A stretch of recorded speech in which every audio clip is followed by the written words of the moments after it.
What's up, everybody? Welcome back to Mike Drop Sports. I'm Jason. Let's talk Steelers here on a Thursday. And there's not a ton going on with this football team right now, which is probably a breath of fresh air for a team that's had a ton of adversity through this season so far. You could start out with the tremendous amount of injuries that have plagued this defense, especially at the inside linebacker spot. You can talk about the offense and its anemic way of gaining yards and scoring points. You can talk about the firing of Matt Canada, the George Pickens saga earlier, the Deontay Johnson standing there doing nothing saga that happened just this past Sunday. So many things that have happened to this football team, and now you move into a little bit of a period here to where hopefully the Steelers are able to relax a little bit with the drama and start to smooth things out as they face a schedule that they can win a lot of games, that they could get a lot of good out of this stretch of schedule and really advance their position inside this AFC playoff picture and especially inside this AFC North division. I know a lot of people are counting them out and say that it's an improbability that they could make it to a division championship and finish the year as the AFC North champs.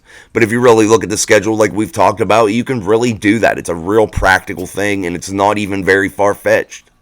And the Steelers making the playoffs, it would be a travesty if this team didn't make the playoffs. It would be a horrible disaster, a total implosion, a total failure on the coaching staff, the players, the whole organization. If this team doesn't make the playoffs right now and they start a slide starting this week, or they end up botching this whole season to where they don't make the playoffs, I would consider blowing this whole thing up and restarting all over and talk about a serious 1,000% rebuild. Because the way the Steelers are set up right now, they should have absolutely zero issue at least making the 7th seed of the playoffs. And that's with big time losses. If the Steelers don't finish this regular season, what do they have? 6 games remaining. If they don't finish at least with a 4-2 record here in the final 6 games, I would consider that a big loss. A huge loss. Because you could fumble one of these games to one of these opponents that you're supposed to beat, especially on the road. Maybe a Colts team if they have somebody like Jonathan Taylor available to them. Maybe you get beat up on the road by the run game. Maybe Minshew has one of those games to where he lights you up. What about you lose a game maybe in Seattle traveling that far? But Geno Smith, he's dealing with injuries. So that seems like an improbability that they're going to go out there and they're going to get a W instead of taking one of those Mike Tomlin type losses, playing down to your opponents. What about a game with inside the division to where they go in and lay an egg against the Bengals at home? There's so many things that could happen. But the division and the schedule sets up really well in front of the Steelers. Everybody inside their division has tough games ahead of them, has tough opponents. Their schedule is a lot harder in terms of on paper. So the Steelers find themselves in a good spot. And that's what I say. This is a real travesty if this team would fail now. We saw Ben Roethlisberger-led team that started 11-0 take a big slide and end up losing in the first round of the playoffs, finishing 1-5 in their final 6. Did the Steelers of 2023 do that? I find that hard to believe, especially with the way the schedule sets up in front of them. I think that they could at least get 3-4 more wins for sure, get themselves to that 10-11 win mark, no doubt about it. And that should be not your goal if you're the Pittsburgh Steelers. Considering the schedule you have in front of you, you should really be trying to achieve that division title. You should really try to be going into Baltimore in the last and final week of the NFL regular season and making a big stand to try to compete and win this division title. Excuse me. But like I said, the Steelers, not a ton of news. They're starting to get into a little bit of a relaxed period, a little bit of a groove. Hopefully they'll gain some momentum here with some big W's, not take anybody lightly, really focus on each week and check each game off and not get ahead of themselves. But the Pittsburgh Steelers yesterday had a little bit of a media availability where some of the players were able to speak to the media. And one thing stuck out to me in particular, and that was Patrick Peterson. In his media session, he gave us a little insight. He had said, hey, you got to keep Kyler Murray inside the pocket because he's not any good inside the pocket. That's where he struggles. And what did we say yesterday on the channel? You got to stay in your lanes, a very basic defensive task, something that you learn from Pop Warner, something you learn immediately as you start playing defense. To stay in your lanes, play your position, don't stray, stay at home, do what your job is, don't get crazy, don't get pretty, don't get cute. And the Pittsburgh Steelers really need to hear that lesson and really need to listen to that, because they need to rewind things back to the basics. And Patrick Peterson said, keep him in the pocket. It'll be tough for him. Why? Because he's 3 foot tall and he can't see over his linemen. It's a real simple thing. I mean, he has to take a 10-step drop probably to be able to even start to have some vision down the field. And even coming across the middle, even with that many steps, he's still going to have a hard time if he's in the pocket finding guys. If he's in the pocket, he's going to have to use more of timing and tempo and pace and really be able to anticipate where people are going to be in order to be effective inside the pocket, because he's just not going to be able to visually recognize those players and those receivers down the field. So if you're the Pittsburgh Steelers, staying in your lane, staying in your position is more imperative than ever. If you're TJ Watt, Alex Highsmith, keeping him inside the pocket, sealing the edges, not allowing things to get outside of you, it's going to be the game winner. That's what's going to decide the game. If you let Kyler get out, run around, throw the ball all around from different arm angles and get cute and get pretty, he's going to torch you up. And he's going to have a big day with Marquise Brown. That's going to open up the run game, and it's just going to be a downhill avalanche for the Pittsburgh Steelers, especially on defense. It would be a tough day. And we all know the Pittsburgh Steelers offense has struggled all year. Last week they had their first 400-yard game. That got them moving here. Hopefully that now starts to build the momentum, which I think it does. I think this team is the most dangerous team in the NFL right now. I really, truly do. But if you're the Pittsburgh Steelers offense, if you don't score 30 points against this weak Arizona defense, I think that you have real big issues. And I think that you should consider it a huge monster failure if you don't.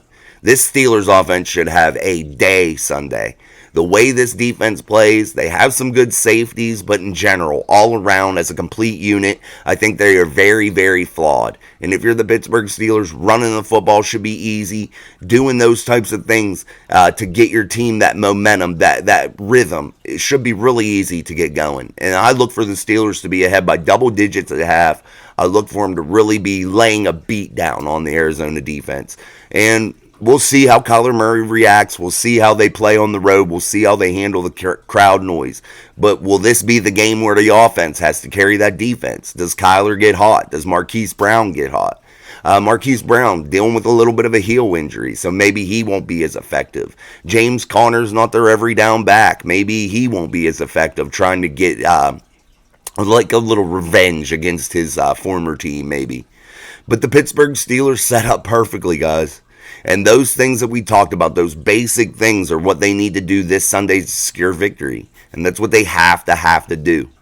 And then we look back at that Deontay Johnson video I put out yesterday. I talked about how Deontay Johnson was a complete clown and a complete failure and a complete yutz for what he did. And it doesn't look good. And when I talk about that situation and I talk about, how he gave zero effort, I get a lot of responses of people saying, well, he didn't see it. Well, he gave that excuse. He said that. But how can you justify in any way, shape, or form a player that soon as the ball is snapped, literally stands there with his arms at his side and does nothing on a run play that's designed to go to your side and does nothing? And I didn't bring this up yesterday in the video, but what does that do what does that potentially cause for your teammates, your brothers on the team if you're Deontay Johnson? And I'm not sure if people are really looking at it this way. What does that potentially cause a risk for? A free shot at the ball runner, a free shot, even heaven forbid, at the quarterback if that were a pass play to where a free guy could come off the edge knowing that he ain't even getting blocked and just come and hammer down. What if a defender, gets a free shot on a guy on your team and causes significant injury? And we never know how injuries could end up. It could be career-ending injuries. And I know people say, oh, that's far-fetched, and oh, well, that didn't happen. But it could have happened very easily. Very, very easily. And if you have a pattern of this thing repeating itself, the potential for big time injuries and the potential for hurting this offense long term is very real with plays like that. And it could totally wash out a season if you get a big name guy hurt. You get your quarterback hurt. You get your top running backs hurt. You get another wide receiver hurt because it was reversed to your side or something. So many big things could happen. And lack of effort could cause some big situations for people that aren't you if you're Deontay Johnson. And you're being so selfish in that play really could have grave effects on people's livelihoods, careers, whatever, long term. And that's where it really burns me up. And that's where I really have an issue with it. Hopefully he learned his lesson. I hope he did. I hope he comes back and plays better for it. I hope he starts to be a better leader. But all he really has to do, I know it isn't the veteran's job to be a mentor and to teach these younger players, but what would be the problem with just handling your business and doing the things you're supposed to do inside that building? Doing the things that are just normal of a veteran, solid leader type guy on the football team. What would be so hard about that? And why would that be such a big deal? Because that's when the younger players are looking up to that. They're seeing that. Actions speak louder than words with these guys, and that's what he should really remember. That what he's doing is trickling down, and it could really contaminate that whole wide receiver room and totally blow this thing up to where you have a big time opportunity in front of this football team. And if you're Deontay Johnson, do you want to be the reason that this thing falls apart? No way. Was Najee Harris, when he referred to, when he was asked about players not being good team players, was he referring to Deontay Johnson whenever he didn't respond? Was that one of the guys he was referring to? Did they fix that in the meeting, the players' meeting, to where Deontay kind of stood up and tried to take maybe some accountability for it? We don't know. We'll never know. Did Mike Tomlin chew his ass? Is this going to be the last time that it ever happens? I don't know. I had one commenter get on there and say, hey, he didn't see it, gave the same excuse that Deontay did kind of thing, and kind of expect me to just go with it and kind of just be okay with that explanation. And then he had the nerve to say, hey, your attitude, I can see that you're probably going to curse me out, and I won't subscribe, which is okay. I don't care.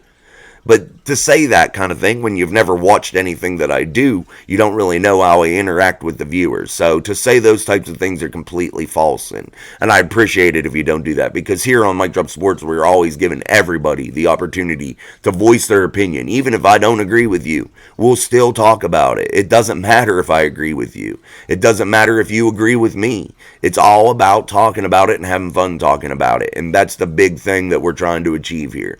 Not what that guy was saying, what was his name? Real Gidspur or something. I'll put it up here so you all can see the comment, what he said. But like I said, it was just complete false narrative, and I just asked him nicely not to do it again kind of deal. I know you get some comments that are good, some that are bad, but that one kind of just struck a nerve with me, kind of saying, hey, like, you're going to probably cuss me out because I don't agree with you, your way of talking about this, the Deontay Johnson situation. Completely false. You guys are free to always put whatever you want in the comments, and I appreciate everything, no matter what, no matter if it's what I think or not. It doesn't matter. Put it in there. Let us all talk about it. That's the fun part of this channel. So continue to do that, guys. Don't be discouraged. And I wanted to bring it up mainly just in case somebody read it that's like a normal commenter. I don't want you to be discouraged in commenting and listen to those types of things like I'm going to come at you and attack you or something like that, because definitely that is not the case. So, all right, guys. Like I said, not a ton going on with this football team. We'll come back again tomorrow. We'll talk about the Steelers as we move into the weekend, both offensively, defensively, special teams-wise. Break down maybe a little bit more of the Arizona defense and offense, and just see where they're at in the season and what the Steelers really need to do to have a complete game and move forward to that 8-4 record. And hopefully they'll be able to achieve that and really get rolling with and get this as a 2-game win streak and hopefully move to 4 or 5 type game win streak, and maybe the potential for winning all 6 of these remaining last games. Wouldn't that be something? So enjoy the ride, guys. Not a ton of news today. So tomorrow we'll come back and hopefully we'll have something more to report on for you, some more topics to discuss. So until next time, peace.